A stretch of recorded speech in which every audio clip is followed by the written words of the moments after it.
Это шоу Will.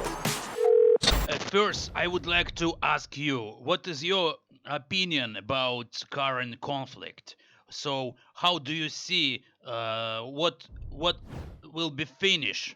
So, how do you think should we negotiate with China or with other mediators? What do you think? I'll talk very frankly with you. Mm. In my opinion, I have had a brief conversation with the Chinese new ambassador who hasn't presented his credentials yet. China would like Russia to emerge from the war as a continuing power. But it will also want to have good relations with you, because Ukraine will be a significant country after peace is made. And so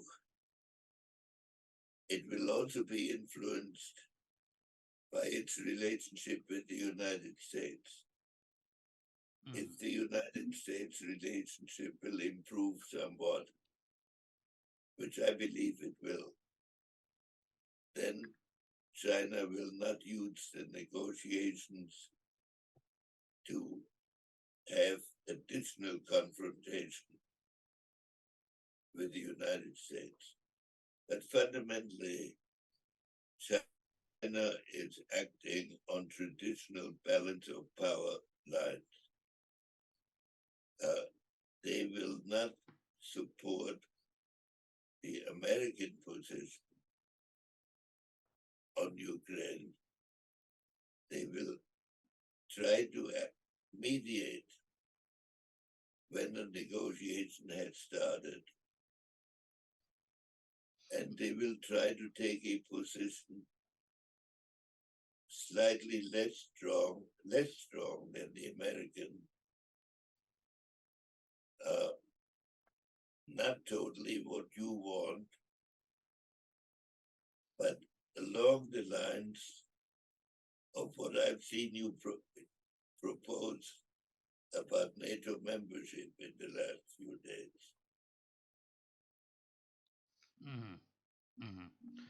But it will be. How do you think will Russia react on Nord Stream 2 explosion? How do you think will they react, and why now a lot of rumors about we are guilty on that explosion of Nord Stream 2? What is your opinion? What do you think about position of Seymour Hersh? So how do you think? Pamela Harris, totally unpredictable. In my opinion, speaking to you as a friend, not of the quality to be president. But they said that about Truman also. But I have met her. I just don't think she has the gravitas to be president. But she could surprise me. But I don't know anybody who thinks that she has. It's the uncertain element. What do you think about Russia is behind it? What do I think about Russia and Pamela Harris, or Russia in general? Yes. What do you think? Is Russia behind of explosion of Nord Stream 2?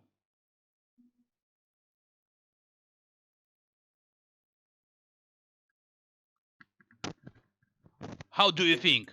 Who is behind of explosion of Nord Stream 2?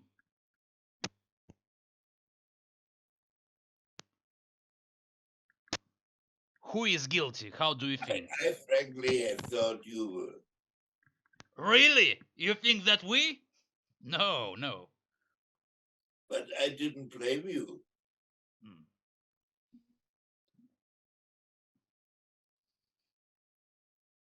I would not say that as a criticism. What do you think about our participation in NATO? How do you think? Is it good idea? Well, I was very opposed to it when it was proposed. And I spoke publicly against it. And I thought that Ukraine, I was strongly for the independence of Ukraine at the time when President Bush had a different view. I was strongly for the independence of Ukraine, and I came to Ukraine several times for public speeches in that sense at that time in '89. And I thought Ukraine should be a bridge between Russia and Europe rather than an outpost. But then it's now overtaken by events. Europe has fought Russia on the issue of Ukraine, and it has organized itself to defeat Russia, and it would be anomalous if Finland and Sweden go into NATO, but Ukraine, for which has sacrificed so much, is not admitted into NATO. And now I think Ukraine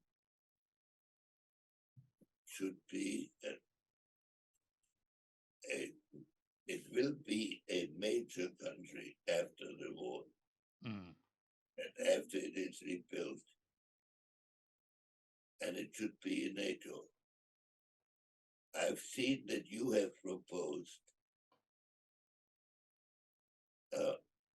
bilateral alliances, and that has a lot of merit. I had not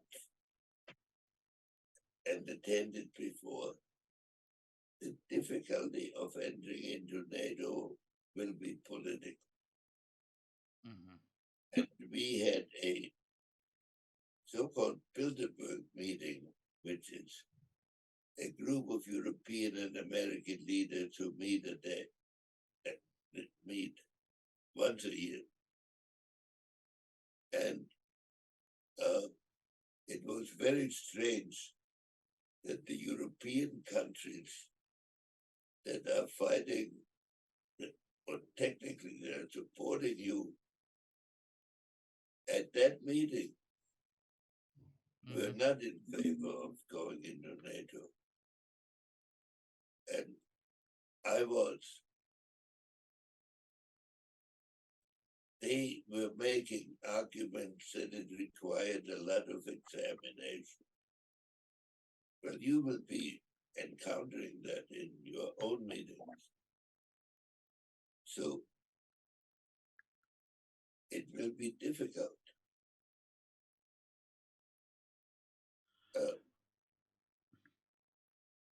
It will be difficult to engineer membership in NATO. For whatever it's worth, I will support it and will continue to support it. The issue will be ratification of alliance with Ukraine within the countries. And how do you think, is it possible to take back Crimea? So do we have good predictions? No, I think taking back Crimea will run the risk of escalation. I have believed all along. You and I had some public disagreements on that issue. I believe that the distinction that you made with respect to NATO entry and that your associate, Mr. Yemak, made to me in my conversations with him between ceasefire negotiations and final peace negotiations. It's a possibility here that you read, but I don't know what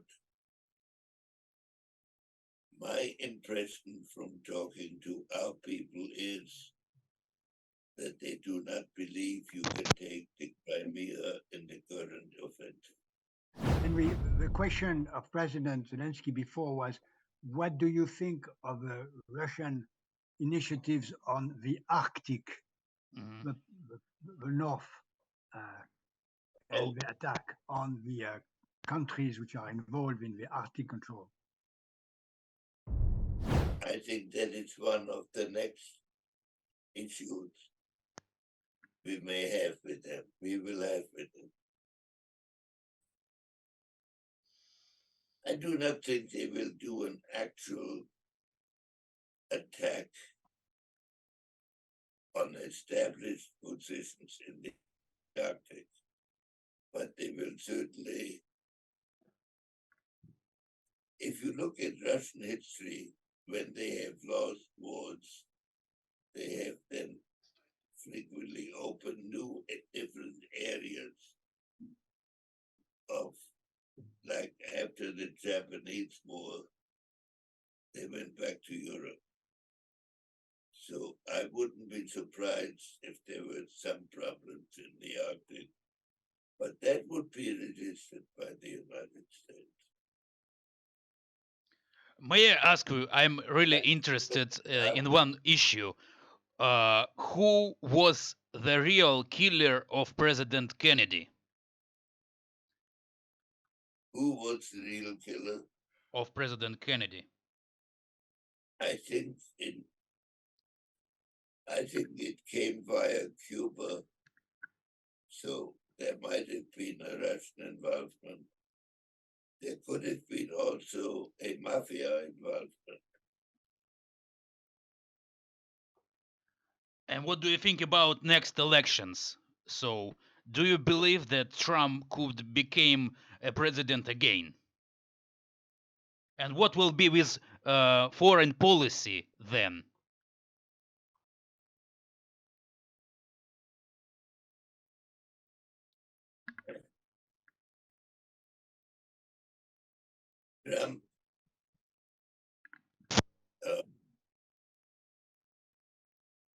Trump has no strategic views. He has personal views of his impact. So he will not conduct, in my opinion, an extended war. And he will try to settle, as he has said, the Ukrainian war within a week. But he will establish, just again, he has great confidence in his personality. So he will certainly establish direct contact with you, well, as he has previously, but this time you're in a much stronger position. But I cannot believe that he will fight an extended war of attrition.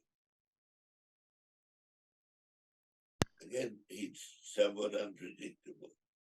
But on this point, I was fairly, I can't say close to him, but I saw him somewhat frequently during the period that he opened negotiations with the North Koreans,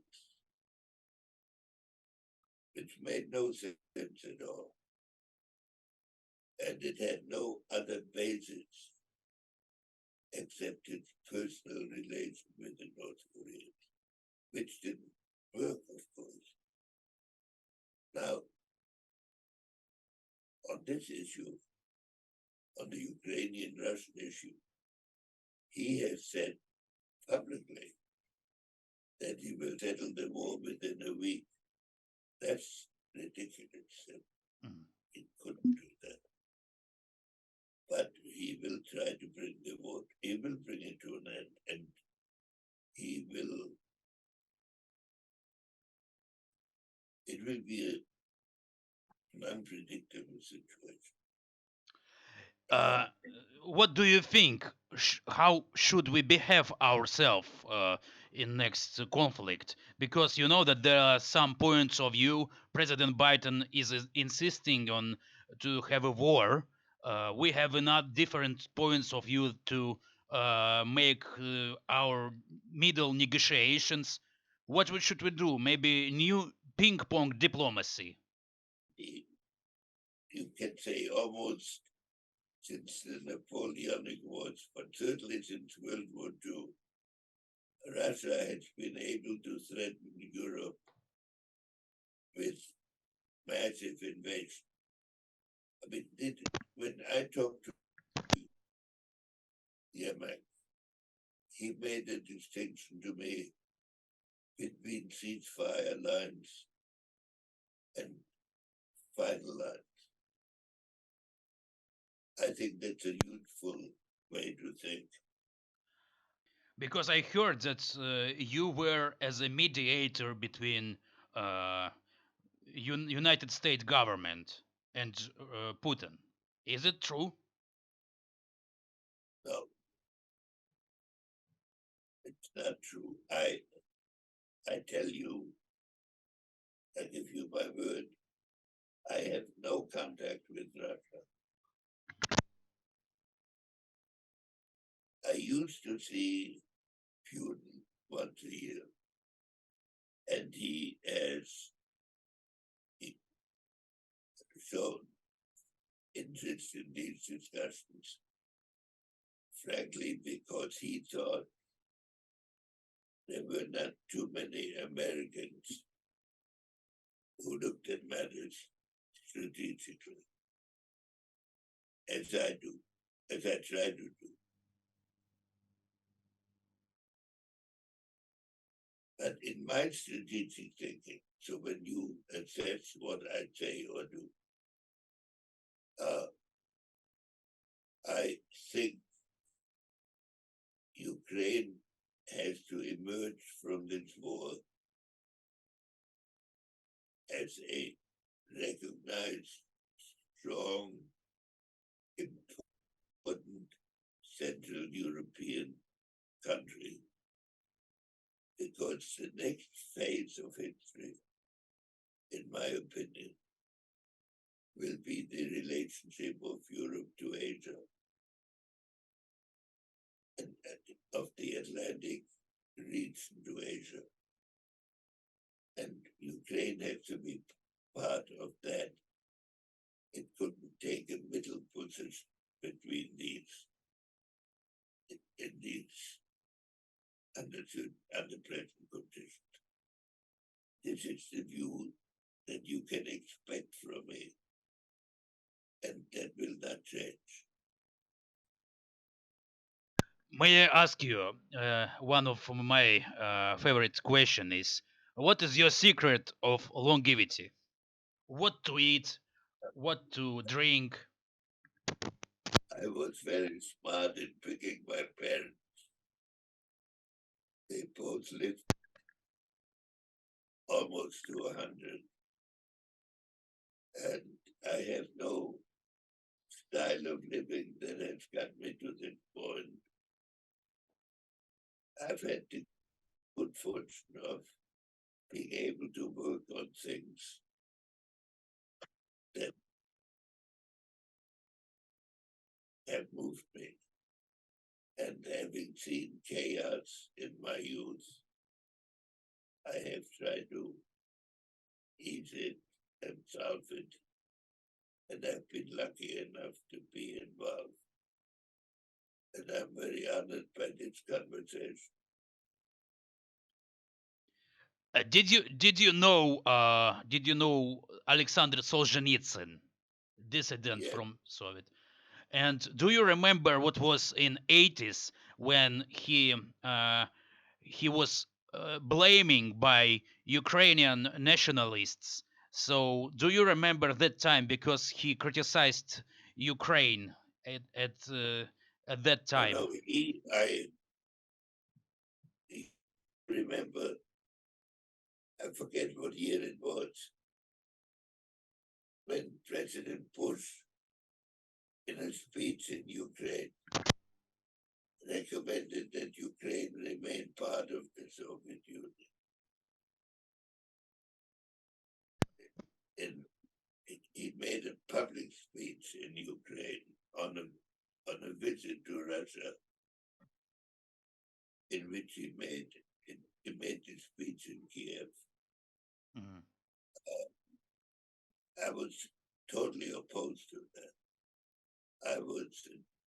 And I forget who the It was communist, in July 91. Mhm. 91 years. And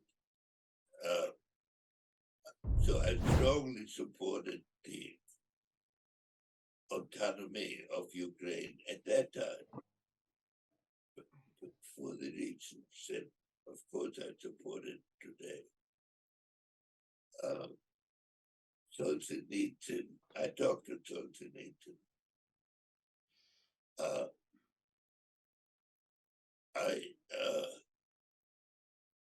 Solzhenitsyn thought of Ukraine as a natural part of Russia. It was bad idea to join NATO.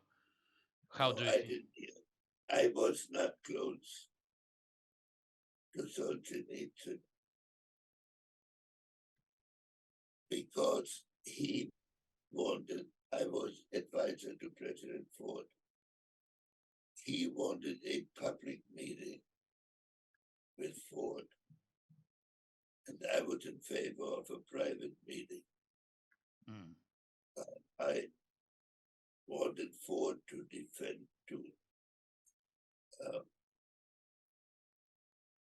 develop its policies, but I did not think that a public meeting with the opposition symbol. So that was a dispute I had with him, but I strongly favored the meeting, and I favored that other members of the administration met with him. Mm. So anyway, I didn't hear the idea of NATO. That was, at that time, Poland wasn't in NATO yet. So I was strongly in favor of the membership of Poland and the other countries that were taken in the first tranche. I was not in favor, but I didn't speak publicly on it, on the of the Baltics, because I thought they should be defended by a bilateral alliance, which would be easier to execute and not have so many vetoes attached. But that is passé now. I fully support them now. But these are my strategic views on this issue. But how do you think? Is it true that Secretary Baker promised Gorbachev not to extend NATO area? Yes, I think it's true. He did If I may intervene, I was a chief of staff of President Mitterrand at that time, and I attend many meetings between President Mitterrand, President Bush, and President Gorbachev. I met Gorbachev more than 100 times, Mhm. and I think it is true. This Mm. commitment was made. It was Well, all I a think, commitment. I know it is true, Mm. but it was never written down. So we are correct in saying there is no formal commitment. But I know it was part of Secretary Baker's discussion, part of the discussion. Mm. But that's not the cause of Putin's behavior. The first time I met Putin, he was deputy mayor of St. Petersburg.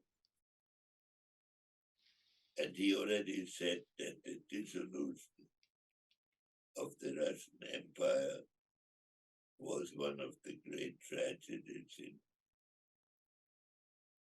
in history. So that is a conviction he had all along. It's interesting for me. It's interesting. But I really want to finish the war. But it is not so easy because we still have a war. So we don't know what to do with any negotiations, with plan of China, with plan of President Biden. So we still in a difficult situation. I also think the war should be ended in order not to let it get totally out of control. Because if Russia uses nuclear weapons, there will be a new phase in history, even if they lose. And they would lose if they use nuclear weapons, they would be totally destroyed. But I think it would be a new phase. And so I favor effort. But you have to be careful, as you are, not to get dragged into a process in which you lose control. Mhm. So how to do it? Mhm. It's complicated. Mhm. Well, I hope that we will start our counter-offensive and we could get back our areas. So I don't think about Crimea now at this level, but I think we need to get back Donbass. Yes, I agree. And Mr. Attali, as I know, he has his own position about the very needed new referendum in Crimea. Yeah, I think It's a possibility. Crimea is Ukrainian, and if there is a new referendum under the umbrella of United Nations, you will win it. I have thought privately. I've not said it publicly. And I haven't talked to Attali about that. That in stalemated territory, one could consider the offer of a referendum. That is a natural evolution.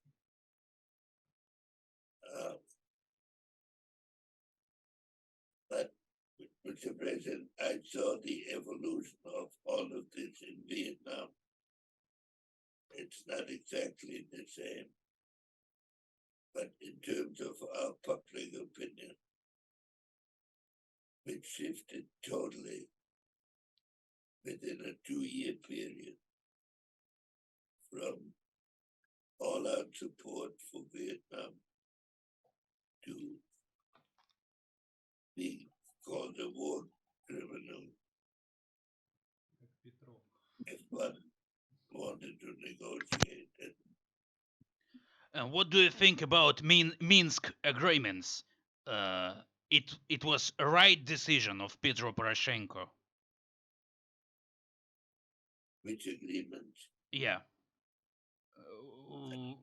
Were we wrong when our country signed Minsk agreements with Germany, with France? Oh, the Minsk agreement. Mhm. I didn't study them carefully.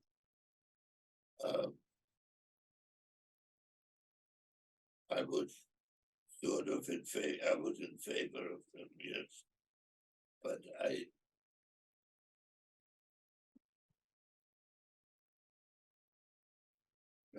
the basic point of my position, Mr. President, is I don't think that position can be achieved today.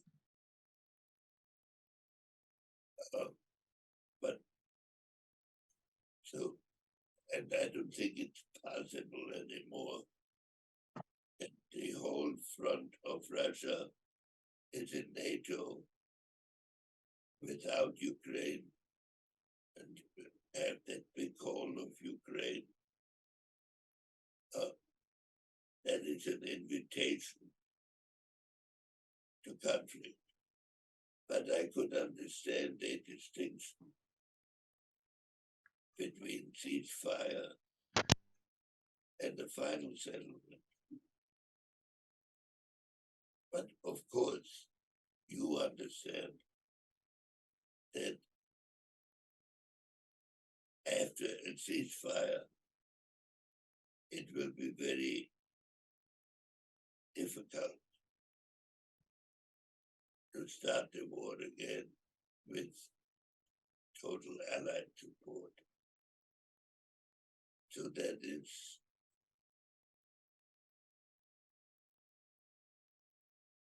so. You say that if there is a ceasefire, the Americans will not support Ukraine to go back to war after a ceasefire. Mhm. I believe that the trend in America now is towards a ceasefire. The trend not right this minute. So I believe you will be able to conduct your current offensive with full support.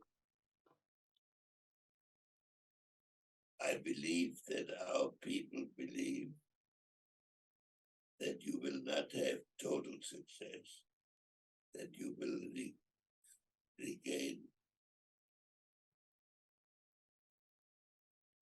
a substantial territory, but not everything. That's what I was told by military people. Okay, I will think about your advice because I understand it is really important to hear different points of view, and it is really I really appreciate about your opinion. And thank you, Dr. Kissinger. Thank you for this conversation. Thank you, Jacques, for this Thank you. opportunity to talk. Это шоу Will.